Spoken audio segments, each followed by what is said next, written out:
In the 1990s, a strange rumor took off that the king of pop, Micheal Jackson, had bought land on the moon. Newspapers talked, fans went wild, and soon everyone believed that Micheal Jackson wasn't just the king of pop. He might also be the first man to own part of the moon. But was it true? Let's find out what really happened. It all started in the mid-1990s, somewhere between his world tours, record-breaking albums, and the Neverland Ranch.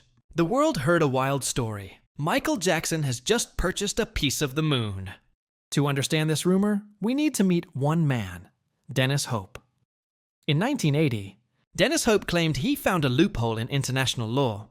The 1967 Outer Space Treaty said no nation could own the moon, but it didn't say anything about individuals. So Hope filed papers with his local government declaring himself the owner of the moon, and started selling lunar real estate through his company, Lunar Embassy. And yes, people actually bought it.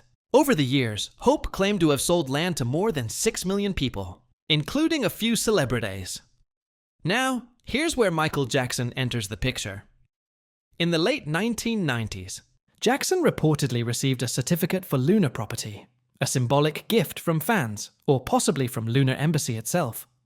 It wasn't an official purchase, and it certainly didn't make him the legal owner of any part of the moon.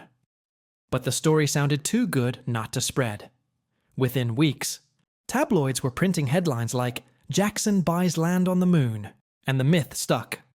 In reality, it was no different than buying a novelty star naming certificate, fun to own, but legally meaningless. So, could anyone, even Micheal Jackson, really own part of the moon? Not according to international law. The Outer Space Treaty, signed by over 100 countries, clearly states that the moon and all celestial bodies belong to no one nation or person. They're the province of all humankind. In short, lunar land deeds are just souvenirs, not property titles. Even though Micheal Jackson never truly owned land on the moon, the story fits perfectly with his legacy. A man who dreamed big, who pushed boundaries, and who always reached beyond Earth itself.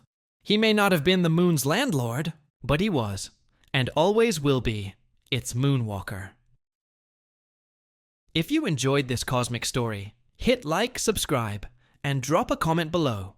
If you could own land anywhere in the universe, where would it be?